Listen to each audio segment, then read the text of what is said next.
Hyun never thought he'd actually need the bunker. For years, friends had mocked his paranoia, but as he sealed the reinforced door behind him, their laughter seemed distant now.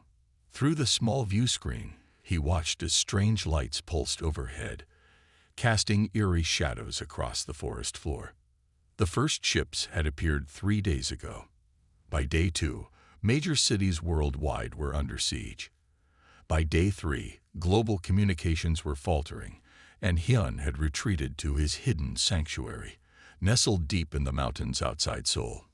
Inside, he had everything needed to survive for years: preserved food, water filtration, independent power, and security systems that would make military installations envious. As he tuned his specialized radio equipment, fragments of desperate broadcasts filtered through. The invaders called themselves the Talari, and humanity was losing. "This is what I prepared for," Hyun whispered to himself, though the victory felt hollow as he imagined the millions suffering above. The bunker had been his life's work. 6 years of saving, building, and stocking. His parents had called it wasteful. His girlfriend Jia had left him over it. "You care more about the end of the world than our future," she had said. Now Hyun wondered if she was alive. He checked his watch. 8:36 p.m. Day 3 of what people were calling the arrival. Such a peaceful name for something so violent. He remembered watching the first ship break through the clouds above Seoul from his apartment window. It was massive, shaped like a smooth river stone, dark against the bright blue sky. People had stopped in the streets to point and take pictures. Some cheered, some prayed. No one ran, not at first. It wasn't until the smaller ships dropped from the main vessel that panic set in. They moved like angry wasps, precise and deadly. The attacks started within minutes. The power grid went down first, then communications.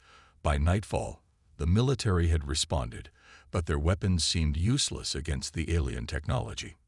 Hyun had loaded his emergency bag and driven his truck as far as he could before the roads became impassable with abandoned cars. The last 20 kilometers to his bunker had been on foot, through dense forest. Now he sat on his small cot, looking at the concrete walls around him. The bunker wasn't large, just 25 square meters of living space divided into 4 areas: sleeping, food storage, water and power systems, and his communications corner. It wasn't comfortable, but it was safe. The radio crackled. Hyun adjusted the frequency. "Resistance forming in Daejeon. All survivors should." Static cut through the message. Hyun leaned closer to the speaker, adjusting dials carefully. "Weapons ineffective against their shields. Aim for the joints in their armor." Hyun grabbed his notebook and began writing down everything he could hear. Most broadcasts were short, cut off by static, or simply ending abruptly. Some were in Korean, others in English, Japanese, even Russian. The patterns were the same. The aliens had superior technology, but they weren't invincible. A deep boom shook the ground above. Hyun's heart raced as dust fell from the ceiling. The bunker was built to withstand earthquakes and even small bombs, but he didn't know what kind of weapons the Talari had. He switched to the external cameras. Through the night vision feed, he saw trees swaying. Something large had passed overhead, causing a pressure wave. Then he saw them, 3 figures moving through the forest. They weren't human. Their bodies were tall and thin, with limbs that bent at odd angles. They carried devices that emitted soft blue light. Hyun held his breath, though he knew they couldn't hear him. The bunker entrance was hidden under a false rock formation, the ventilation systems designed to disperse heat and air in ways that wouldn't be detected. Still, his hand moved to the small handgun at his side. The aliens moved methodically, scanning the ground and trees. They were searching for something, or someone. After 10 tense minutes, they moved on, disappearing into the darkness. Hyun exhaled. He was safe, at least for now. But he couldn't stay hidden forever. Sooner or later, he would need to make contact with other survivors. The thought terrified him, but the alternative, Living alone while the world above fell to aliens seemed worse. One day at a time, he told himself, returning to the radio. Just survive one day at a time. 47 days had passed in isolation when the proximity alarm chimed. Hyun nearly dropped his cup of reconstituted soup, rushing to the security terminal. Nothing had triggered the sensors since his arrival, not even wildlife, which seemed to have vanished since the invasion. On the thermal imaging display, a small figure stumbled through the underbrush, movements erratic. Hyun zoomed in, breath catching in his throat. It wasn't human. The proportions were similar, but the limbs too slender, the head slightly too large. The creature collapsed just meters from his hidden entrance. Through the external microphone, he heard a sound that froze his blood, a voice, feminine and weak. Help, save me. Every instinct told him to ignore it. This could be a trap. Yet something in that plea pierced through his caution. Weapon in hand, Hyun unsealed the first door. Life in the bunker had settled into a dull routine. Wake up, check systems, eat, listen to the radio for any signs of human resistance. Exercise to stay fit, read from his small collection of books, sleep, repeat. The world outside had grown quiet. Too quiet. The Talari patrol ships still passed overhead occasionally, but they seemed less interested in his remote mountain area now. Hyun had started talking to himself just to hear a human voice. Sometimes he imagined conversations with his parents, or with Ja. He wondered if they had survived. The broadcasts had grown fewer each week. The last one he'd heard was 3 days ago, a repeating message in English about a safe zone in what used to be Australia. He had considered trying to respond but decided against it. Better to stay hidden. Then the alarm changed everything. As Hyun opened the first of the 2 security doors, his heart pounded so hard he could feel it in his fingertips. The outer door led to a small decontamination chamber. From there, he could see outside through a one-way reinforced window without exposing himself. His gun, a 9mm he'd never fired outside of training, felt heavy in his sweating hand. The fallen figure lay still on the forest floor.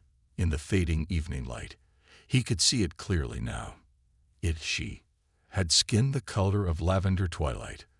Where a human would have hair, this being had what looked like thin, translucent tendrils that moved slightly in the breeze. Her clothing was unlike the armor he'd seen on Talari soldiers in news footage.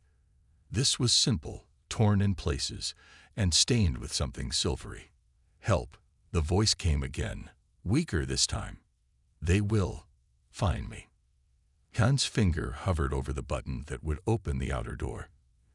Every survival instinct screamed at him to close the inner door, to pretend he hadn't seen or heard anything.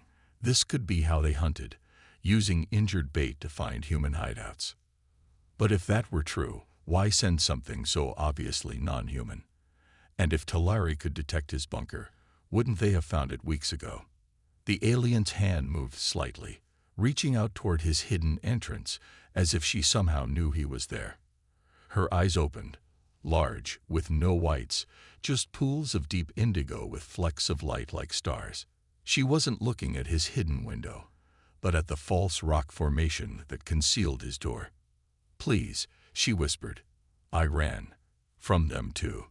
Something in that voice, the fear, the desperation, was too real to be faked.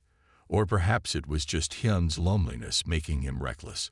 Either way, he made his decision. He pressed the outer door release, weapon raised. The hydraulics hissed as the camouflaged panel slid open.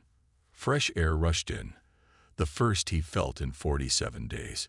It smelled of pine and something else, something metallic and strange. "Don't move," he called out, stepping carefully toward the alien. "I'll help you, but any sudden moves and I'll shoot." The alien's star-filled eyes found his, and her mouth, too wide for a human face, formed what might have been a smile. "Thank you," she breathed, before her eyes closed again. Hyun looked nervously at the darkening sky. No ships in sight, but that didn't mean they weren't coming. With a deep breath, He tucked his gun into his waistband and lifted the surprisingly light alien into his arms. Her skin was cool to the touch, and those tendrils on her head moved slightly, wrapping around his wrist like curious fingers. Whatever he'd just done, there was no going back now. "Hold it steady," Hyun instructed as Nara calibrated the modified satellite dish. Weeks had passed, and their unlikely partnership had evolved into something neither had expected: trust. Using components from Hyun's bunker and Nara's knowledge of Talari technology, they had constructed a device to intercept alien communications. The screen flickered to life, displaying strange symbols that Nara translated. "There are others fighting back," she said, excitement building in her voice. "Humans in the western regions have allied with escaped Risians and even some crawl workers." Hyun leaned closer. "How are they fighting?" "The Talari technology is too advanced." Nara's bioluminescent markings pulsed brighter. "Their neural network has a flaw. Their ships and soldiers are linked through quantum entanglement. But the connection has a resonance frequency that can be disrupted." Hyun's eyes widened. "And your people know this frequency?" "Yes," Nara whispered. "We've known for generations. We just never had the courage to use it." The cold night air bit at Hyun's face as he stood on the small hidden platform outside the bunker. Above him, stars filled the clear sky, looking just as they always had. It was strange how the universe could seem so normal when everything had changed. Beside him, Nara worked with delicate six-fingered hands, adjusting the dish they had built from parts of his old satellite TV system and pieces from her crashed escape pod. Her skin glowed softly in the darkness, providing just enough light to work by without risking detection. 3 degrees to the left," she said, her accented voice now familiar to Hyun's ears. "We need to catch the edge of their communication band." Hyun adjusted as instructed. Over the past weeks, he had learned to trust Nara's knowledge.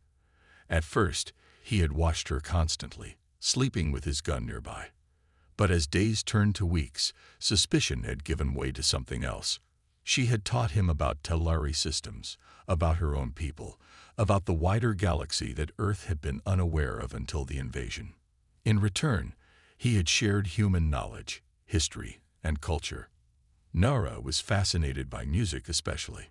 The concept of creating sounds purely for enjoyment was foreign to her people after centuries of servitude. "There," Nara pointed as the small screen they had rigged up filled with flowing symbols. Her head tendrils waved with excitement. "We've caught their command channel." They hurried back into the bunker, closing the hidden door behind them. At the communications table, Nara's fingers flew across the keyboard they had modified with Risian characters. "What does it say?" Hyun asked, watching the alien text scroll by too quickly for him to follow her translations. "Patrol schedules, harvest progress reports." "Wait." Her markings pulsed rapidly. "This is different." She focused intently on a new stream of data. "There's a resistance forming. Not just here, on 3 worlds currently under harvest." Hyun felt a surge of hope for the first time in months. Humans are fighting back. Yes, but not alone. Nara looked up at him, her star-filled eyes wide. "The resistance here is led by a human commander named Kim. They've joined with escaped Risians, like me, and even some crawl. They're another servant species, used for heavy labor." "But how?" Hyun asked, remembering the Talari weapons he had seen on broadcasts. "How can they fight against such technology?" Nara's markings brightened, illuminating her face with a soft blue glow. "The Talari's greatest strength is also their weakness. Their entire empire runs on neural networks. Every ship, weapon, and soldier is connected through quantum entanglement. It makes them powerful, coordinated, and vulnerable." Hyun realized, understanding dawning. "Yes." Nara's voice dropped lower. "There's a specific frequency that can disrupt the entanglement. A pulse at exactly the right wavelength can temporarily sever their connections, rendering their technology useless for short periods." Hyun's mind raced with possibilities. "And your people know this frequency?" Nara's markings dimmed slightly, her tendrils curling inward in what Hyun now recognized as shame. We have known for generations. The knowledge was passed down secretly among navigation technicians, but we never used it. Why not? Hyun asked, though he thought he understood. Fear, she said simply. To strike against the Talari meant death, not just for the rebels, but for entire communities as punishment. We chose survival over freedom. Hyun placed his hand on her shoulder, feeling the cool, smooth texture of her skin. It no longer seemed alien to him. That's a human choice too. We understand it well. But now, Nara looked at the screen again, her markings brightening with resolve. Now there's a real chance. If we can build a disruptor, tuned to the exact frequency. Hyun was already moving toward his storage containers. I have radio parts, amplifiers, maybe enough to construct something. It would need to be powerful, Nara cautioned. And once activated, the Talari would detect it immediately. Their eyes met across the bunker, the same realization hitting them both. Building such a device meant giving up the safety of hiding. It meant fighting. Let's get to work, Hyun said. The bunker's lights dimmed momentarily as another Talari scout ship passed overhead. They were getting closer. The energy signature from their makeshift transmitter had not gone unnoticed. They will find us by morning, Nara said, her voice steady despite the fear Hyun could see in her eyes. Hyun stared at the device they had built, a pulse emitter that could temporarily disable Talari systems within a 20-kilometer radius. Enough to create chaos, enough to signal the resistance they had contacted. If we use it, we expose ourselves, Hyun said, voicing the thought that had kept him awake for days. Nara touched his arm gently, her skin cool against his. My people chose safety over resistance. For centuries, we watched worlds die while we served our masters. Outside, the forest had grown dark. Somewhere beyond the mountains, what remained of humanity was fighting back. Hyun had built this bunker to survive, but perhaps survival wasn't enough. We'll set it off at dawn, he said finally, checking his weapon. And then we run. Nara's markings glowed with renewed hope. Together.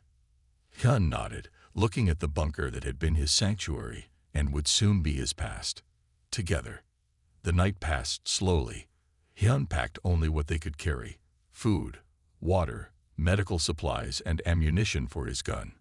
He left behind books, photos, and comforts he had once thought essential. Nara sat by the communications equipment, listening to the increasingly frequent Talari transmissions. They know something is here, she translated. They've detected unusual energy patterns. 3 search teams are being deployed at first light. Hyun nodded, checking their pulse emitter one last time. The device looked simple, a metal box with a dish antenna and a single red button, but inside was a complex arrangement of human electronics and Risian knowledge.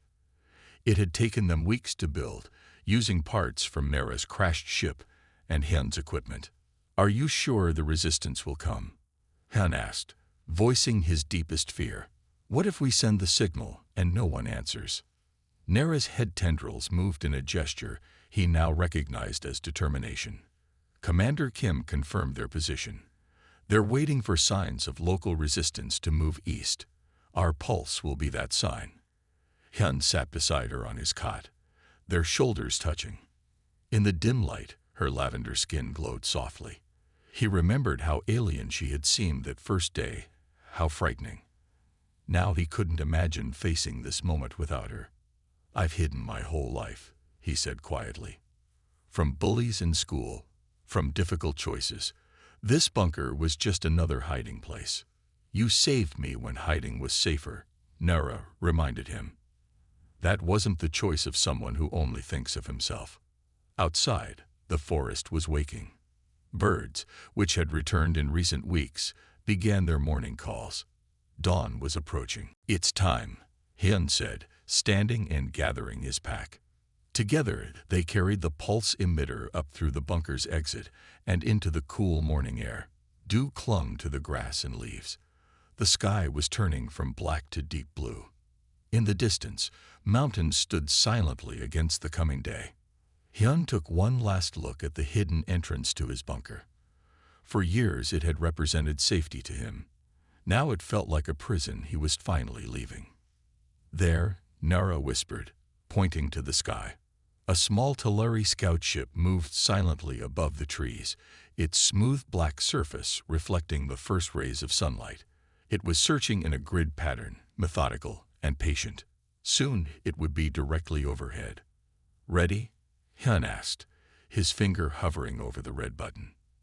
Nara's markings pulsed with bright blue light. "Ready." Hyun pressed the button. For a moment, nothing happened. Then a high-pitched whine built up as the device charged. Nara grabbed his hand, her 6 fingers intertwining with his 5. The pulse emitter released a burst of invisible energy. The effect was immediate. The Talari ship jerked in the air, its lights flickering wildly.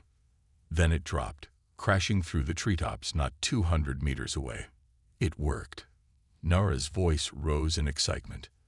"We need to move," Hyun said, already pulling her toward the eastern path. "The pulse only lasts 15 minutes. Then their systems will reset." As they ran through the morning forest, Hyun felt something he hadn't experienced since before the invasion: purpose. Behind them, the bunker grew smaller, a hidden dot in the vast wilderness. Ahead lay uncertainty, danger, and the possibility of defeat. But also hope, and he wasn't alone anymore. "The resistance base is 3 days' journey," Nara said as they paused to catch their breath on a ridge. "If we make it." Hyun looked at her, at this being from another world who had risked everything to save his. "We'll make it," he said with newfound confidence. Together. The sun broke fully over the horizon, washing the world in golden light. Somewhere in that direction, humans and aliens fought side by side for Earth's future. Hyun and Nara began walking toward them, leaving safety behind.